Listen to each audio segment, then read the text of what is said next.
फायदा मिलेगा और जो लोग प्रभावित हैं उनको उचित मुआवजा मिलना चाहिए।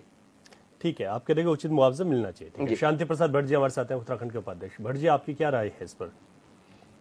देखिए रवि जी, बहुत महत्वपूर्ण बिंदु पर आज चर्चा है।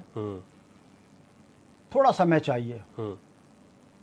देखिए, ये राज्य बना क्यों था, इसका क्या उद्देश्य था।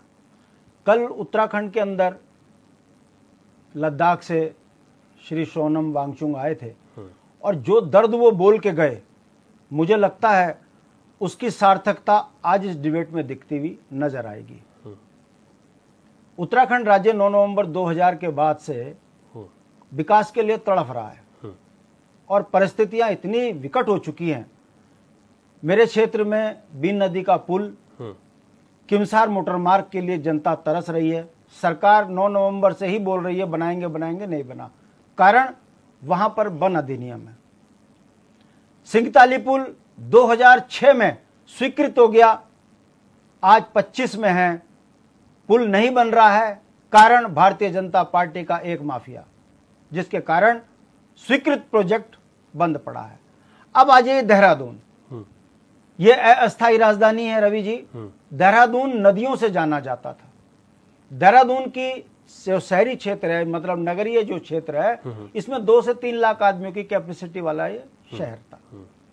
पूरी देश दुनिया से लोग यहाँ पर जीवन का अंतिम समय मकान बनाकर गुजारने के लिए आते थे। देहरादून में पंखे नहीं चला करते थे, एक दौर ऐसा था। देहरादून की खूबसूरतियां थी नदियां, नाले, वो चाहे इसी रोड का हो, चाहे मथुरा वाला का हो, चाहे धर्मपुर का हो, चाहे रिस्पना हो, बिंदाल हो, अन्य हो। 7-8 नाले ऐसे थे जिन पर देहरादून की खूबसूरती दिखती थी। बरसात में हर छोटे छोटे मौसम में बारिश आती थी, नाले आते थे, सब ढक दिए गए। देहरादून के अंदर जो सरकारी जमीन है, घंटाघर से पल्ली तरफ अगर आप देखें, पूरा राजपुर रोड तक सरकारी जमीन पर मॉडर्न स्कूल भी बन गए, मधुबन होटल भी बन गया, तमाम लालाओं ने दुकानों पे कब्जे कर लिए, सब पोषित हैं राजनीतिक लोगों के। और ऐसे ही बिंदाल के किनारे बोट के लिए लोग बसा दिए गए। ऐसे ही रिस्पना पुल को भी नाले में कन्वर्ट कर दिया गया। ये विकास जो अनियंत्रित विकास है, इसने देहरादून की हत्या कर दी। अब हत्या का दूसरा चरण देखिए। अब हम बिंदाल को पहले नाला बनाते हैं, रिस्पना को नाला बनाते हैं।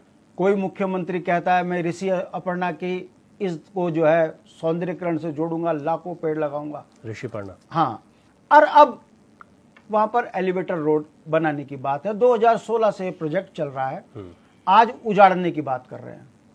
मैं आपसे पूछना चाहता हूं रवि जी, आपके माध्यम से, देहरादून के अंदर कम से कम ऑटोमोबाइल सेक्टर की 10-15 एजेंसियां हैं। मोटा मोटा कारों की और स्कूटर की लगा लीजिए। 3.5 से 4 लाख हर साल बड़ी गाड़ियों से लेकर छोटी गाड़ियां, मोटरसाइकिल तक बिकती हैं। देहरादून की कैपेसिटी 1 लाख गाड़ी को झेलने की नहीं है। यहां at a time service hour में 5 से 6 लाख गाड़ियां सड़कों पे दौड़ती है। शहर छोटा सा है। जाम से निजात इसलिए नहीं मिल पाएगी क्योंकि अनियंत्रित विकास, सरकारी जमीनों को पार्षद से लेकर नेताओं ने बेच दिया। अब जमीन बची नहीं है। हमने इसी रोड के नाले बंद कर दिए, धर्मपुर के नाले बंद कर दिए, मतलब सारी नदियों को खत्म कर दिया। अब बची थी बिंदाल और रिस्पना। अब इस पे एलिवेटर रोड बना रहे हैं, स्वागत है, बनाइए। मैं आपके माध्यम से पूछना चाहता हूं, क्या इसके बाद देहरादून जिंदा हो पाएगा? सवाल खड़ा होता है कि सरकार, जिन जिन नेताओं ने सरकारी संपदाओं पे कब्जे किए हैं, क्या उन पर कार्रवाई होगी? आज मैं कह रहा हूं आपके सामने, अब चौड़ीकरण के लिए सबसे पहले रिस्पना में टैक्सी स्टैंड हटेगा, क्योंकि गरीब टैक्सी ड्राइवर है, उनकी कोई सुनने वाला नहीं है। क्या रिस्पना में लगे हुए आईएसबीटी तक जितने होटल बने हैं, है सरकार की हिम्मत उन्हें तोड़ने की? रिस्पना नदी के ऊपर अभी ताजा होटल बन रहा है भाजपा का, अभी तक उस पर कोई कार्रवाई नहीं हो रही है। कहने का मतलब है रवि, ऐसे ठग ऐसे राजनीतिक बेईमान लोग सत्ता में बैठ गए जिन्होंने सारी संपदाओं को बेच दिया है। एक एक पार्षद नालों से लेकर नगर निगम की भूमि के बेचने में संलिप्त है। विधायक उन्हें संरक्षित करते हैं और सरकार उनकी सहयोगी बनती है।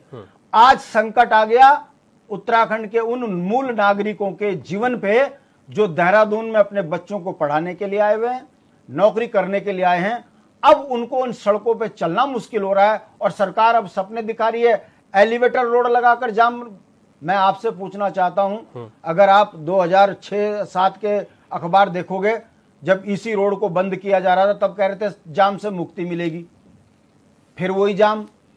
कहने का मतलब है अगर देहरादून की खूबसूरती और उत्तराखंड को के इस शहर को बचाना है तो आपको यहां से अस्थायी राजधानी हटानी पड़ेगी, सरकारी सारे ऑफिस पहाड़ों में भेजने पड़ेंगे, तब जाकर देहरादून जिंदा हो पाएगा। वरना इन राजनीतिक लोगों ने देहरादून को प्राय मृत घोषित किया नहीं है, हो चुका है। और अब अंतिम कील ये बिंदाल के ऊपर नदी को बंद करके जो बताना चाह रहे हैं, देहरादून का वाटर लेवल गिर चुका है, देहरादून में सांस लेना भारी हो चुका है, साइनस के रोगी, डेंगू, मलेरिया, पता नहीं कौन कौन सी बीमारियां हो रही हैं, और देहरादून में बरसात कम हो गई है, बाढ़ के हालात हो गए हैं जरा सा उसमें। अब अगर रिस्पना को भी ढक दोगे, बिंदाल को भी ढक दोगे, उसके बाद देहरादून, हे ईश्वर क्या होगा भगवान जाने। मगर जवाब ले लूंगा। जिन्होंने भाजपा कांग्रेस को वोट दिया है उन्हीं के बच्चों की जान को